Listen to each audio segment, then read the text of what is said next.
सिद्धांत के सब प्रसंगों में सबसे सुंदर और मार्मिक प्रसंग है। ध्रुवदास जी ने इसमें प्रेम के अद्भुत स्वरूप का वर्णन किया है। और प्रेम भी किसका प्रेम? लाल जी का प्रेम।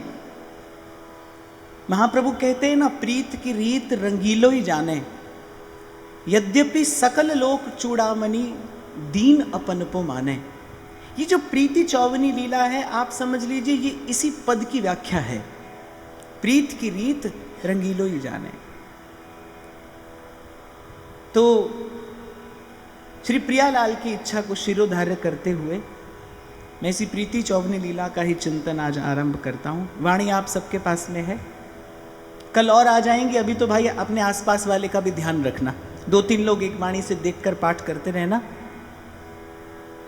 श्री जी के नाम का स्मरण करते हुए, श्री चरणों का स्मरण करते हुए हम आज के भाव में प्रवेश करते हैं।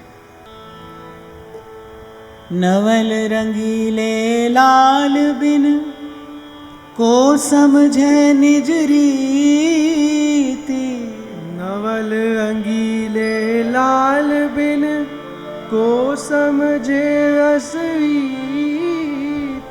सब तज बस आपुन भय रंगे रंगीली प्रीत।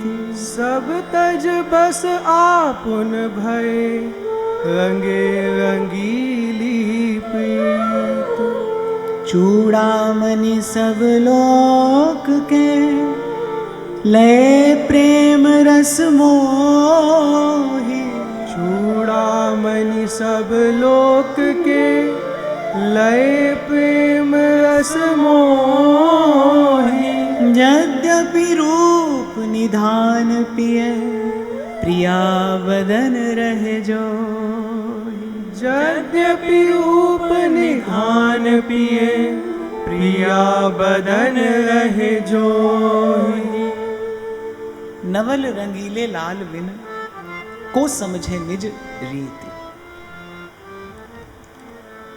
और वस्तुतः यदि प्रेमी शब्द का विचार किया जाए तो 3 लोक 14 भुवन में श्री लाल जी जैसा प्रेमी और कोई नहीं। इसीलिए महाप्रभु ने कहा प्रीत की रीत रंगीलो ही जाने। प्रेम क्या है ये तो केवल श्री कृष्ण ही जानते हैं। किस प्रकार अपने सर्वस्व का न्यौछावर किया जाता है अपने प्रेमास्पद पर, और वो भी मौन होकर, कृतज्ञ होकर।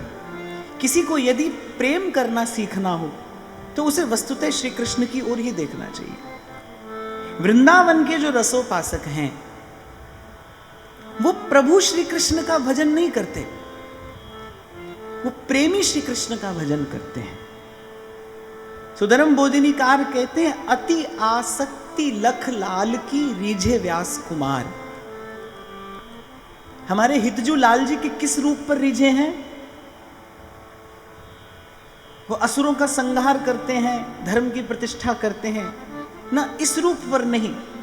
रसघन मोहन मूर्ति विचित्र केली महोत्सव उल्लसितम राधा चरण विलोड़ित रुचिर शिखंडम हरिम बंदे।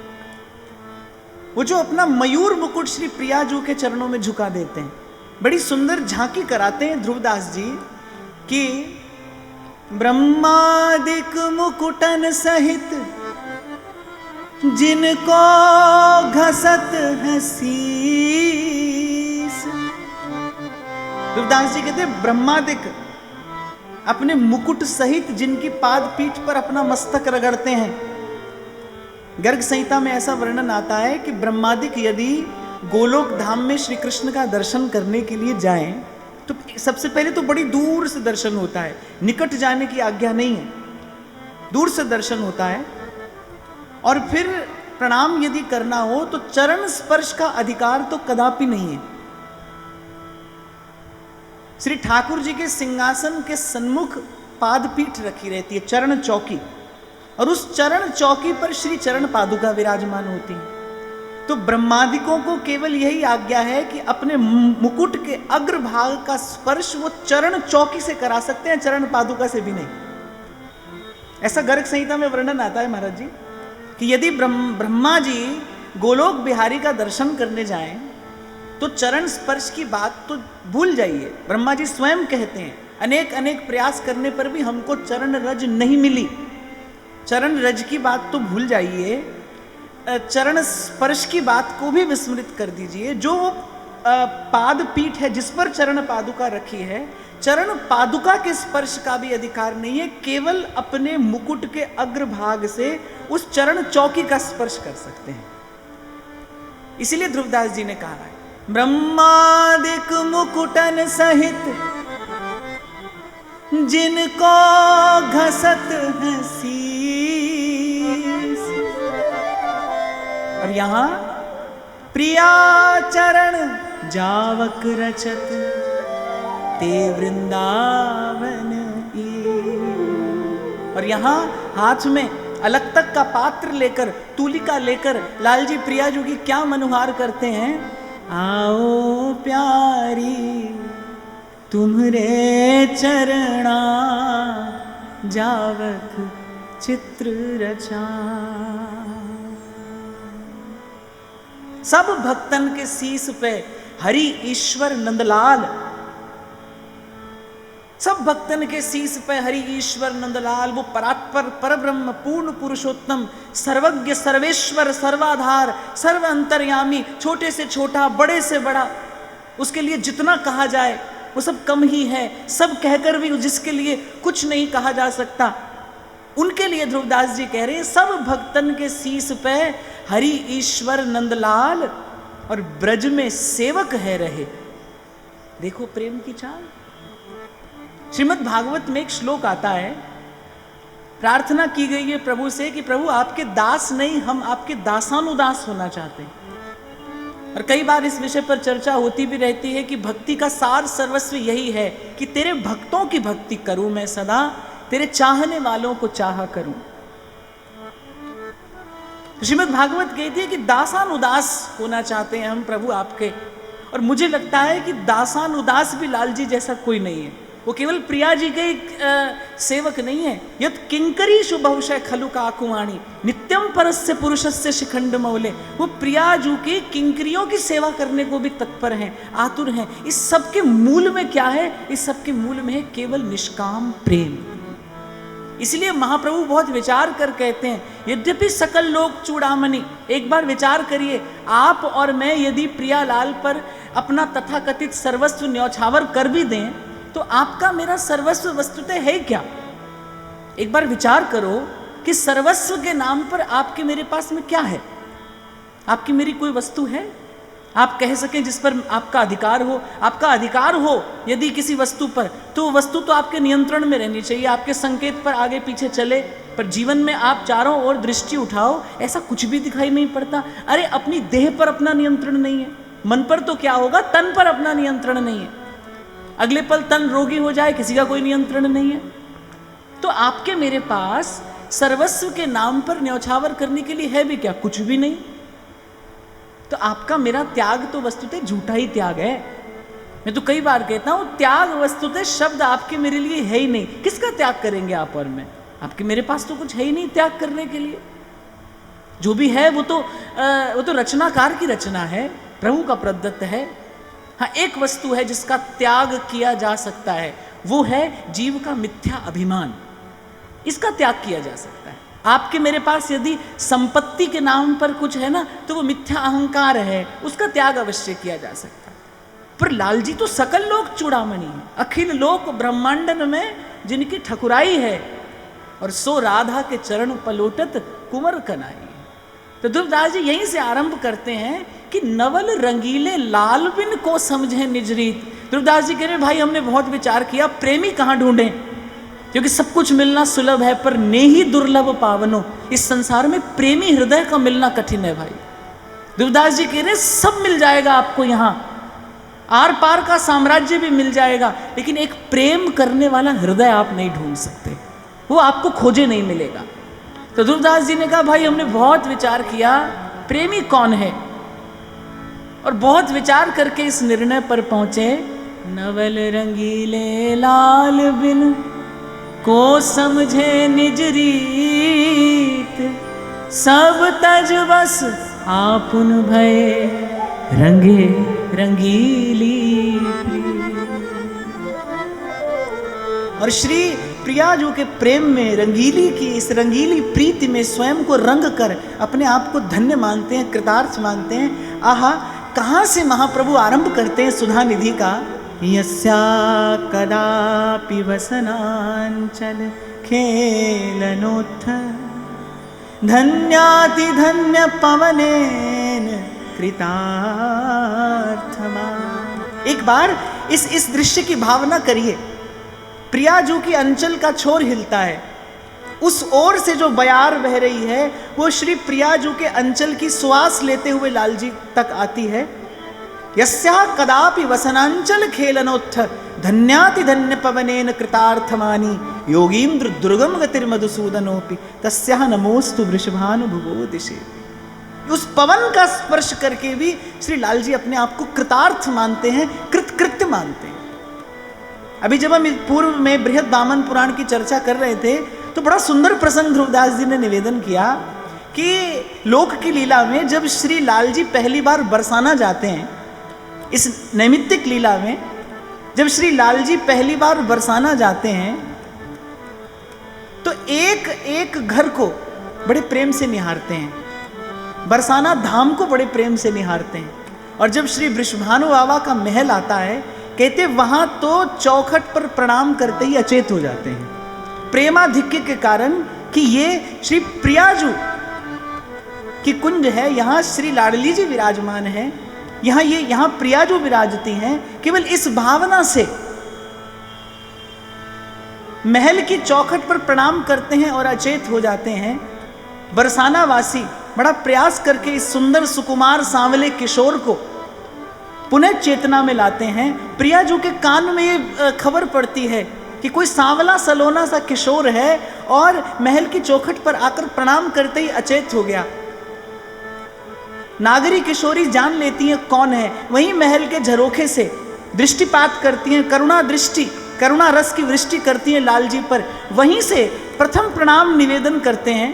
मुझे ये दृश्य इतना प्रिय लगता है भावना के लिए कि बड़े आदर से, बड़ी गरिमा से लालजू ने प्रथम प्रणाम वहाँ से निवेदन किया प्रियाजू के चरणों में, और श्री प्रियाजू ने नेत्रों से पलक झुकाकर थोड़ा सा मुस्कुराकर प्रणाम स्वीकार किया और लालजी इस प्रकार चरण स्पर्श का उत्सव मनाते हुए नंदगांव में वापस पहुँचे। इसीलिए रसिकाचार्य कहते हैं भाई यदि प्रेमी देखना हो तो हमारे लालजी हैं। मैंने तो जब भक्तमाल की चर्चा आरंभ की तो मुझसे किसी ने पूछा कि भक्तमाल का आरंभ भगवान के 24 अवतारों से क्यों होता है। तो मैंने कहा भाई भगवान के जैसा भक्त का भक्त और कौन है, भगवान के जैसी भक्त की भक्ति और कौन करता है। अपने पीताम्बर में अपने भक्त का जूता तक तो छिपा लेते हैं प्रभु, इससे बड़ा भक्त का भक्त और कौन मिलेगा, कहाँ मिलेगा। इसीलिए संत कहते हैं अस प्रभु छाड़ भजहि जे आना, ते नर पशु बिन पूछ समान। बोले ऐसे प्रभु का भी जो भजन नहीं करता है ना, वो बिना पूछ का पशु ही है, उसे मनुष्य कहलाने का अधिकार नहीं है। इसलिए हमारे नारायण स्वामी तो कहते हैं कि नंद नंदन को मुख निरख, नंद नंदन को मुख निरख जाहि नहीं आनंद। बड़ी सुंदर बात कही है। बोले नंद नंदन को मुख निरख जाहिए नहीं आनंद, बोले नारायण बस जानिए यही चौथ को चंद। बोले उस व्यक्ति का मुख देखना मानो जीवन को कलंकित करना है, जिसको प्रभु का दर्शन करके आनंद नहीं होता। ऐसे रसिक किशोर प्रभु। चूड़ामणि सब लोक के लय प्रेम रस मोहि, यद्यपि रूप निधान पिय प्रिया बदन रहे। देखो ये तो सीधा सा सिद्धांत है, सर्वसम्मत सिद्धांत है। प्रेमी की कृपा से प्रेम मिलता है। और श्री प्रियाजू के चरणों के सबसे बड़े प्रेमी लाल जी हैं, सबसे बड़े अनुरागी लाल जी हैं, और श्री प्रियाजू के चरणों के सबसे बड़े भक्त लाल जी हैं। तो जिसको श्री जी के चरणों की भक्ति अपेक्षित हो, जिसको प्रियाजू के चरणों का अनुराग अपेक्षित हो, उसे तो गोविंद का गुण गाना ही चाहिए। इसीलिए शायद हमारे व्यास जी प्रेम रस नहीं कहते, व्यास जी कहते श्याम रस।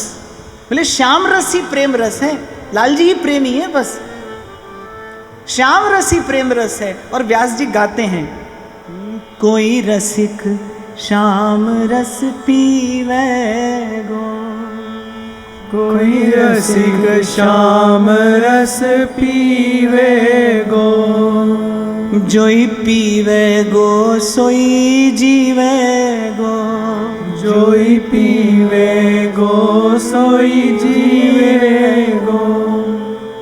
कोई रसिक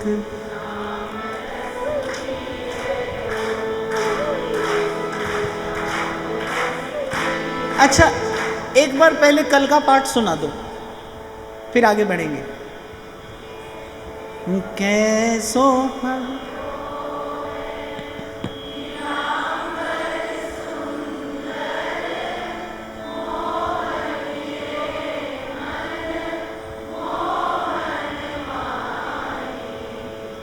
कैसो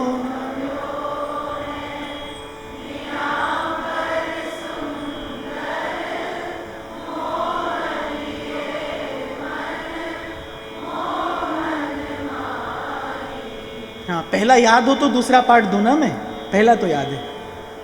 कोई रसिक श्याम रस पीवे गो, कोई रसिक श्याम रस पीवे गो, जोई पीवे गो सोई जीवे गो, जोई पीवे गो सोई जीवे गो, जोई पीवे गो सोई जीवे गो, जोई पीवे गो सोई जीवे गो, जोई पीवे गो सोई फूले गो, जोई पीवे गो सोई फूले गो, जोई पीवे गो सोई फूले गो, जोई पीवे गो सोई फूले गो, तन धन देख ना भूले गो, तन न भूले गो।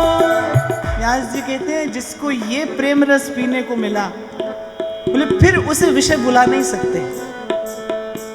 जोई पीवे गो सोई फूले गो, जोई पीवे गो सोई फूले गो, फिर तन धन देख ना भूले गो, फिर तन धन देख न भूले गो, जोई पीवे गो सोई नाचे गो, जोई पीवे गो सोई नाचे गो, संतन के संग मिल राचे गो, संतन के संग मिल नाचे गो, जोई चाखे गो सोई जाने गो, जोई चाखे गो सोई जाने गो, जोई चाखे गो सोई जाने गो, जोई चाखे गो सोई जाने गो, कहने पे कौन यूं माने गो, कहने पे कौन माने गो, कहने पे कौन यूं माने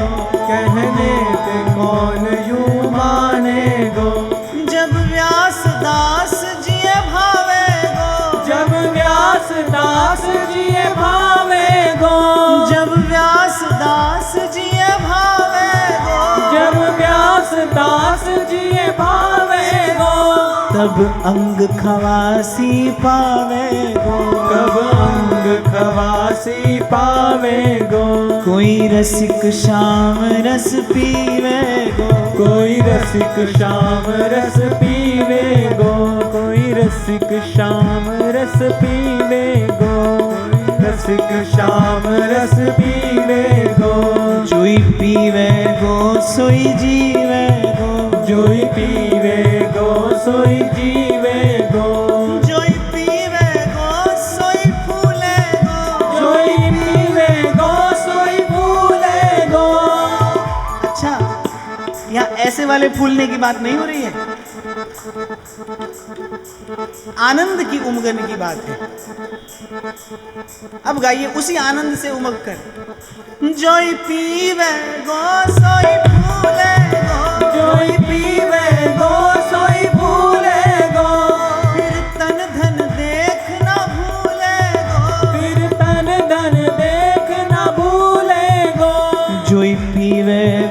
सोई नाचे गो, जोई पीवे गो सोई नाचे गो, संतन के संग मिल राचे गो, संतन के संग मिल नाचे गो, जोई चाखे गो सोई माने गो, जोई चाखे गो सोई माने गो, जोई चाखे गो सोई जाने गो, जोई चाखे गो सोई जाने गो, कहने पे कौन यूं माने गो, कहने पे कौन यूं माने गो, जब व्यास दास जिए भावे गो, जब व्यास दास जिए भावे गो, व्यास जी कहते हैं श्याम सुंदर का गुण गा गा के महाप्रभु कहते हैं सुधा निधि में कि श्याम सुंदर के गुण गाने का प्रसाद क्या है। प्रीता परिष्वजतु माम वृषभानुपुत्री, प्रिया जो मुझ पर प्रसन्न होती है, सा श्याम सुंदर गुणैरनुगीयमान है, प्रीता परिष्वजतु माम वृषभानुपुत्री। मैं गोविंद का गुण गाता हूँ, प्रिया जो मुझ पर प्रसन्न होती है। व्यास जी कहते हैं श्याम रस पिएगा जो, वही प्रिया जो के मन को भाएगा, और जब व्यास दास जिए भावे गो, तब अंग खवासी पावे। जब व्यास दास जिए भावे गो, जब व्यास दास जिए भावे गो, तब अंग खवासी पावे गो, तब अंग खवासी पावे गो, कोई रसिक श्याम रस पीवे गो, कोई रसिक श्याम रस पीवे गो, चुई पीवे गो सोई जीवे गो, जोई पीवे गो सोई जीवे गो, कोई रसिक श्याम रस पीवे गो, कोई रसिक श्याम रस पीवे गो, जोई पीवे गो सोई जीवे गो, जोई पीवे गो सोई जीवे गो,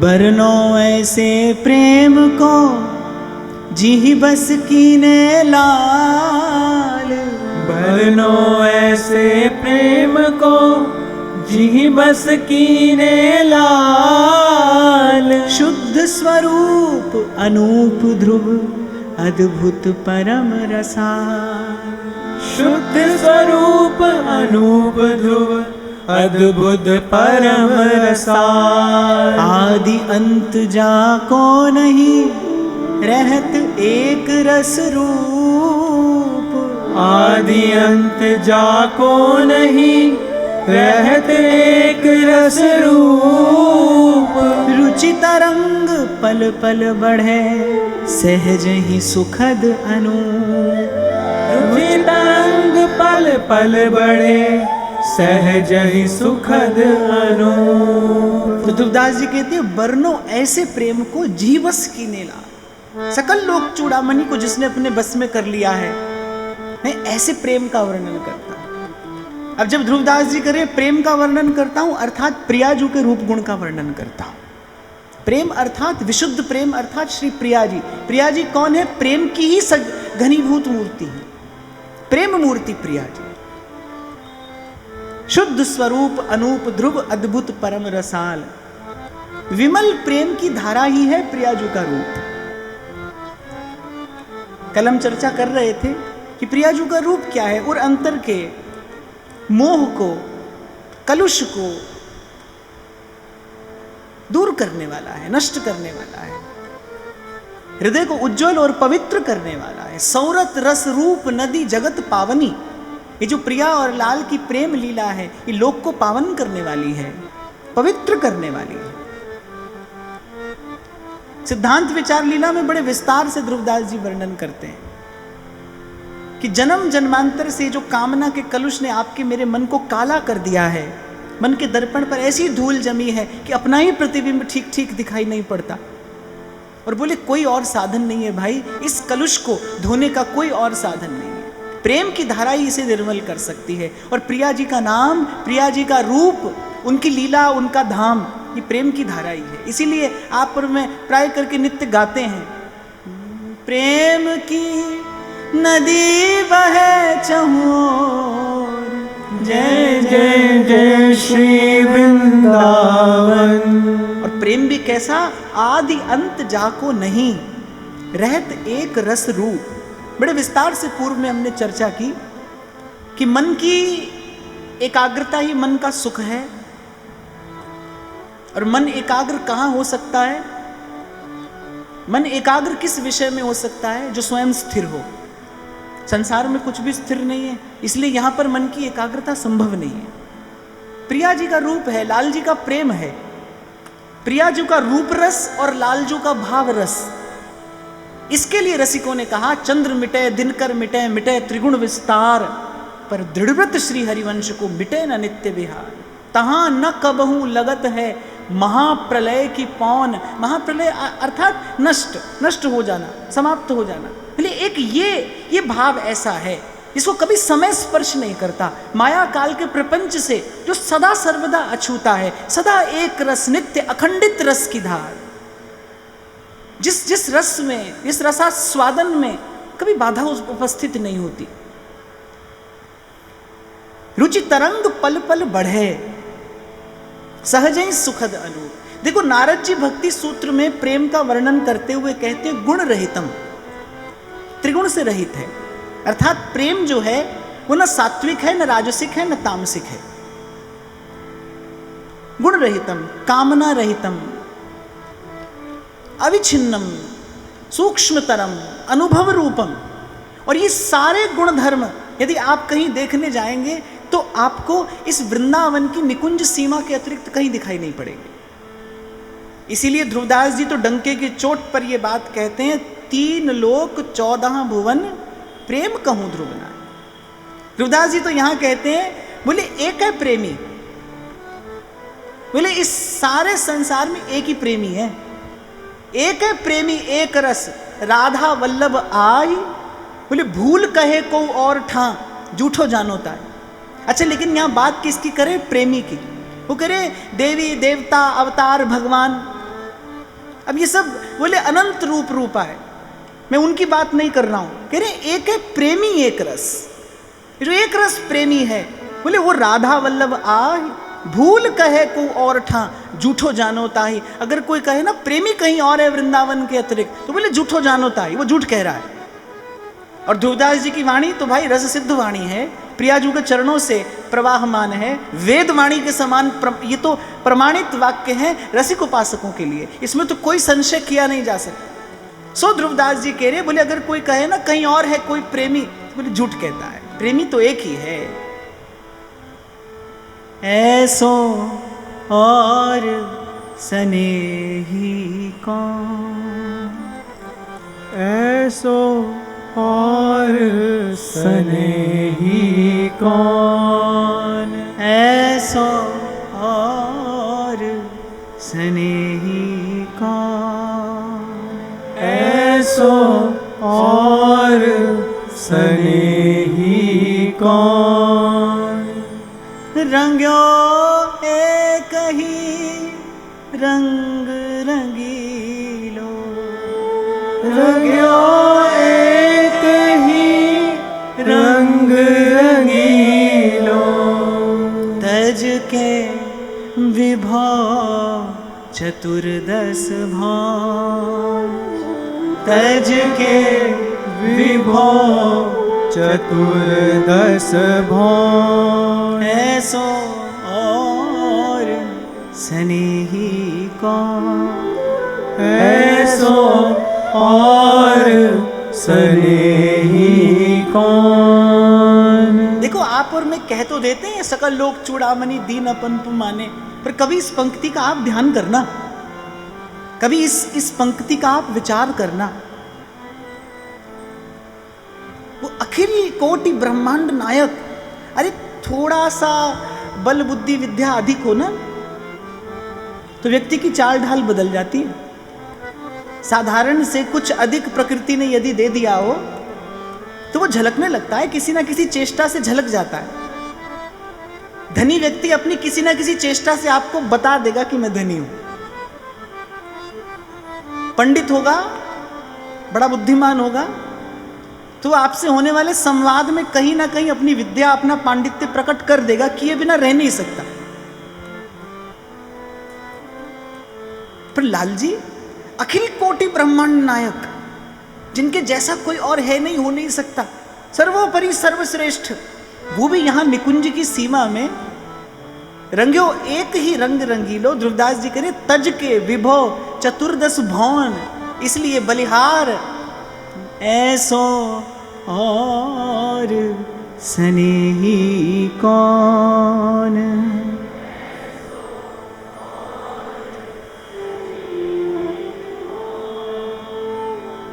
छिन छिन चरण कमल सहरावत, छिन छिन चरण कमल सहरावत,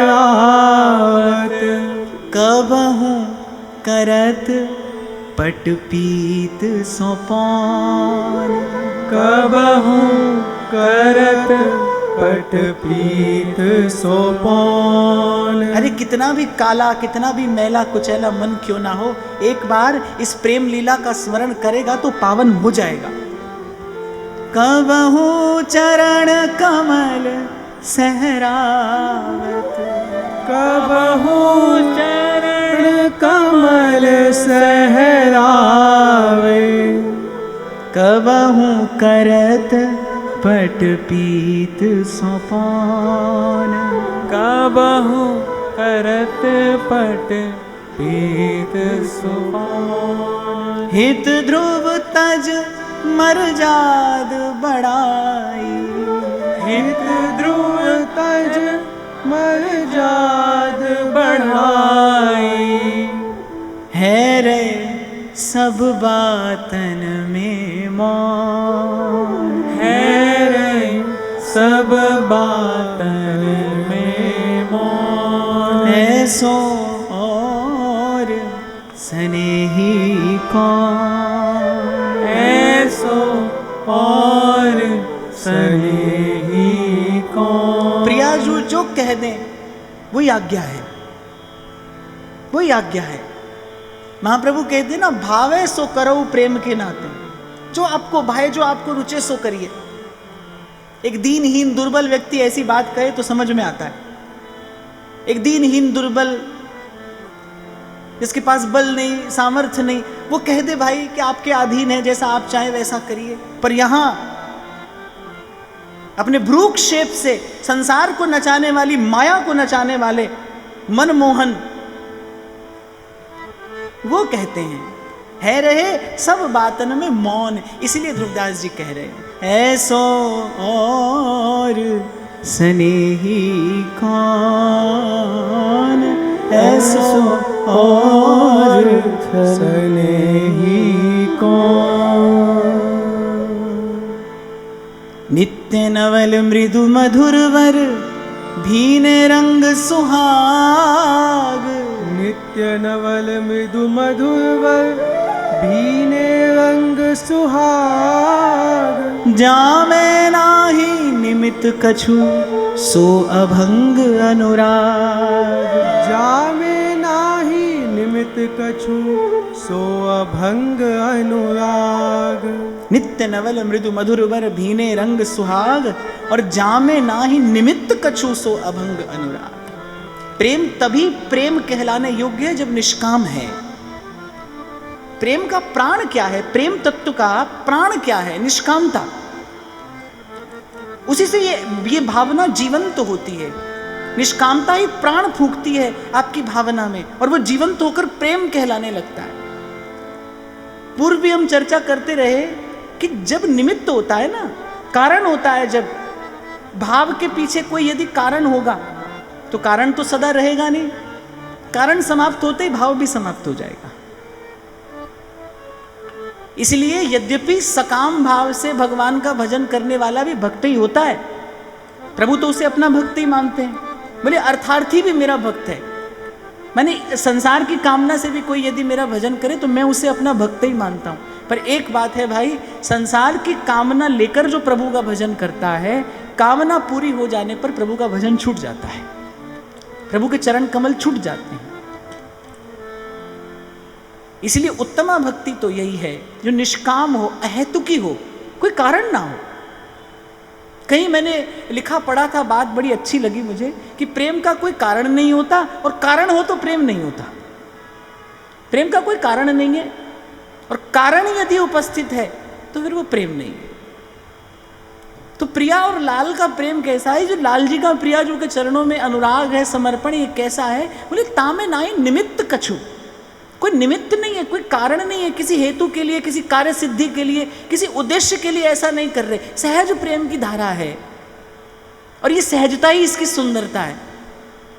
आप अपने जीवन में भी देखो, किसी के साथ आपका सहज ही संबंध हो, सहज ही भाव का, स्नेह का आदान प्रदान हो, तो उसके जैसा सुंदर संबंध और कोई नहीं है। यही संबंध की मधुरता है, यही संबंध की सहजता है, जिसमें कोई कारण ना हो, कोई निमित्त ना हो। हाँ, पर इतना मैं अवश्य कहकर आगे बढ़ूंगा, संसार में ऐसा दर्शन असंभव नहीं तो दुर्लभ तो अवश्य है, जब कोई निमित्त ना हो, जब कोई कारण ना हो, सहज ही आपके मन में प्रेम हो किसी के लिए, सहज ही स्नेह हो, सहज ही आप किसी की प्रसन्नता में प्रसन्न हो जाएं। ऐसा कम देखने को मिलता है। इसीलिए ध्रुवदास जी कह रहे नेही दुर्लभ पावनो, सब ढूंढे मिलेगा भाई, पर प्रेम ही नहीं मिलेगा। प्रेम नेम ब्योरो कियो जो आयो उर्माही, प्रेम नेम ब्योरो कियो जो आयो उर्माही, याते न्यारे दुहुन के लक्षण जाने नाई, जाते न्यारे दुहुन के लक्षण जाने जा। यहाँ ध्रुवदास जी कह रहे हैं कि पूर्व सिद्धांत विचार लीला में मैंने प्रेम और नेम का वर्णन किया है, जो मेरे हृदय में आया। याते न्यारे दुहुन के लक्षण जाने जाएं, और ध्रुवदास जी कह रहे हैं मैंने स्पष्ट कर दिया है कि प्रेम क्या है और नेम अर्थात जो भाव आरंभ हो, विश्राम हो, जिसका स्वार्थ से समझना चाहिए, अर्थात स्वार्थ जन्य जो सुख है वो सब नेम है। ध्रुवदास जी कह रहे हैं मैंने सिद्धांत विचार में स्पष्ट किया है प्रेम क्या है, नेम क्या है। याते न्यारे दुहुन के लक्षण जाने जाएं, इसीलिए समझ लीजिए प्रेम क्या है। सिद्धांत विचार की जब चर्चा होती रही तो मैं बार बार निवेदन करता रहा कि यदि आप सोचेंगे नहीं ठीक तो आप ठीक समझेंगे भी नहीं, और यदि आप ठीक समझेंगे नहीं तो आप ठीक करेंगे नहीं। तो ठीक करने के लिए ठीक समझना आवश्यक है, ठीक समझने के लिए ठीक सोचना आवश्यक है। एक बात मैं अपनी ओर से और जोड़ देता हूं कि ठीक सोचने के लिए ठीक सुनना आवश्यक है, ठीक जानना आवश्यक है। तो ध्रुवदास जी ने पहले प्रेम का स्वरूप स्पष्ट किया है, और मैं बड़ी विनम्रता पूर्वक आपसे ये कह रहा हूं, हमारे जीवन में बहुत बड़ी पीड़ा जो प्रेम के नाम पर आती है वो वस्तुतः प्रेम के स्वरूप को न जानने के कारण आती है। प्रेम के स्वरूप को न जानने के कारण हम प्रेम के नाम पर भ्रम में पड़ते हैं और अपनी जो अमूल्य संपदा है वो लगा बैठते हैं, और अंत में हानि होती है। हानि किसकी होती है? जीवन की हानि होती है। इसलिए समझ लेना आवश्यक है कि भाई वस्तुतः प्रेम है क्या। एक संत तो बड़ी सीधी सी परिभाषा दे देते हैं, बोले वही जो प्रियतम के पास लेकर जाए वही प्रेम है, जो प्रभु के निकट लेकर जाए वही प्रेम है, बस। इसलिए मैंने आपको कहा ना, ये जो निष्कामता है यही प्रेम का प्राण तत्व है, और संसार में निष्कामता का दर्शन लगभग असंभव है, लगभग असंभव ही है। पूर्ण रूपेण असंभव मैं इसलिए नहीं कह सकता हूं क्योंकि भाई प्रभु की सृष्टि है और प्रभु की लीला अनंत है। प्रभु चाहे तो कभी भी कहीं भी कुछ भी हो सकता है, पर लगभग असंभव है। प्रेम का दर्शन तो प्रभु और प्रभु के भक्तों के निकट ही होता है, प्रभु के अनुरागियों के निकट ही होता है। फिर कहते हैं जेहि तन बन गरजत रहे अद्भुत के हरि प्रेम, जेहि तन बन गरजत रहे अद्भुत के हरि प्रेम, तामे पावे रहन क्यों गज विहंग मृग नेम, तामे पावे रहन क्यों गज विहंग मृग नेम। ध्रुवदास जी कहते हैं जिस हृदय में प्रेम गरजता है, बोले वहां फिर कोई विषय का सुख, वहां पर स्वार्थ की कोई लालसा, अरे और तो और बोले वहां धर्म कर्म के प्रति भी कोई रुचि नहीं रहती। कहां रही? उद्धव तो सर्वोपरि ज्ञान देने के लिए आए थे गोपियों को, गोपियों ने कहा नहीं, हमें इसकी आवश्यकता नहीं है। अरे उद्धव ने कहा ये जो तुम्हारी प्रेम जन्य पीड़ा है सब दूर हो जाएगी। गोपी ने कहा हमें आवश्यकता ही नहीं है, हम न जानती हैं न जानना चाहती हैं, हम एक बात जान गई हैं, उससे हमारी तृप्ति हो गई है। कई बार मैं आपसे कहता हूं ना, ज्ञानी कौन है? क्या जिसके पास सब प्रश्नों का उत्तर है वो ज्ञानी है? नहीं।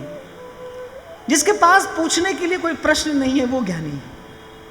वो ज्ञानी है जिसे कुछ नहीं पूछना है, जिसकी तृप्ति हो गई है, वो कुछ नहीं जानना चाहता। अब ज्ञानी तो उद्धव है, इसमें तो कोई संशय नहीं है। परम ज्ञानी है, साधारण ज्ञानी नहीं, परम ज्ञानी, भगवान की विजय मूर्ति हैं वो। ज्ञानी तो वो हैं, पर गोपियां उनसे बड़ी ज्ञानी हैं। इसलिए उद्धव का ज्ञान निस्तेज हो गया गोपांगनाओं के सामने। किसी का पलड़ा तो भारी होता, यदि गोपियां उद्धव की बात सुन लेती तो उद्धव का पलड़ा भारी था। पर अंतिम झांकी तो यही दिखाई पड़ी। सूरदास कहते हैं, अब ऊधो सूधो भयो है। ब्रज की रज में लुंठित राधा राधा राधा इस नाम का उच्चारण करते हुए उद्धव मथुरा में श्री ठाकुर जी के सन्मुख जाते हैं। उद्धव की दशा देखकर श्री कृष्ण प्रसन्न होते हैं। बस इसी कार्य के लिए भेजा था मैंने उद्धव को।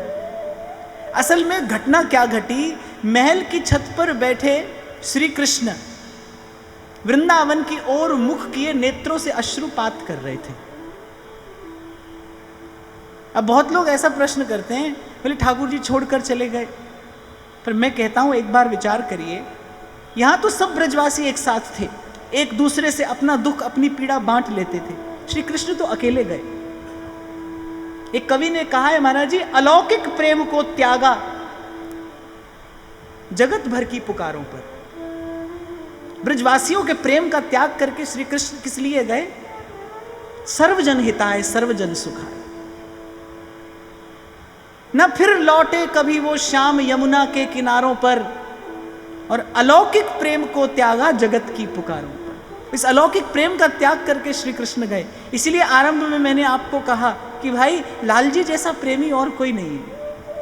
यहां तो ब्रजवासी सब साथ रहते थे, एक दूसरे से अपनी पीड़ा बांटते रहते थे। वहां श्री कृष्ण अकेले। अब श्री कृष्ण हैं, रो भी नहीं सकते। वो परात्पर परब्रह्म है, वो प्रभु हैं, वो भगवान हैं, वो ईश हैं, वो रो भी नहीं सकते। एकांत में मथुरा में महल की छत पर बैठे वृंदावन की ओर मुख किए। वृंदावन की स्मृतियां प्रभु के हृदय को विह्वल कर रही थी, नेत्रों से अश्रुपात हो रहा था। उद्धव ने पूछा, रोते क्यों हैं? आप क्यों रोते हैं? बस ये प्रश्न अखर गया ठाकुर जी को। ये प्रश्न श्री कृष्ण को अखर गया जब उद्धव ने पूछा, अरे आप क्यों रोते हैं? आप तो प्रभु हैं। तब श्री ठाकुर जी ने जाना कि ये अभी प्रेम की महिमा जानते नहीं, इन्होंने कभी प्रेम का दर्शन किया नहीं। तब प्रभु ने लीला की कि जाओ हमारा एक संदेश लेकर जाओ। गोपियां तो हंसी, बोले क्या हो गया प्रभु को?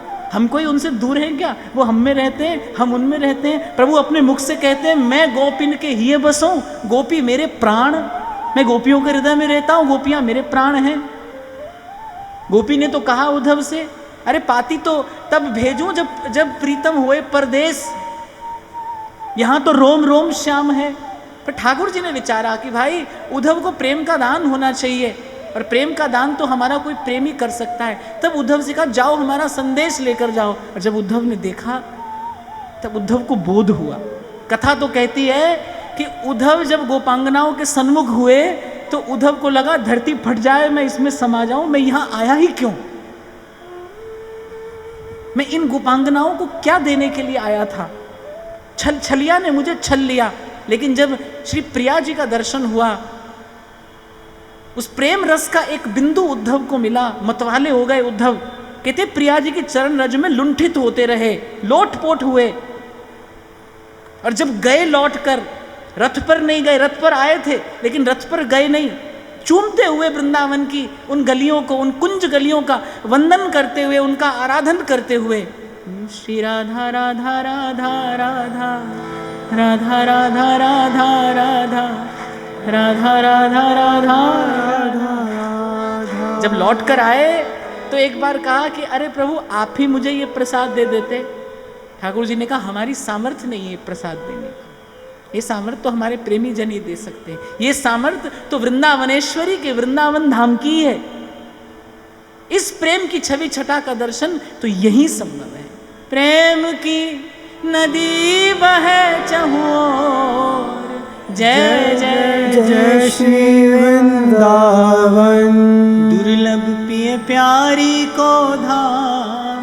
जय जय जय श्री वृंदावन, चहुँ दिस गूंजे राधा नाम। जय जय जय श्री वृंदावन। तो जिस हृदय में गरजता है ये प्रेम रूपी सिंह, बोले वहां अन्य कोई पशु पंछी जैसे विषय वासना, स्वार्थ, सुख, धर्म, कर्म का लोभ, बोले ऐसी कोई वृत्ति वहां पर नहीं रह पाती।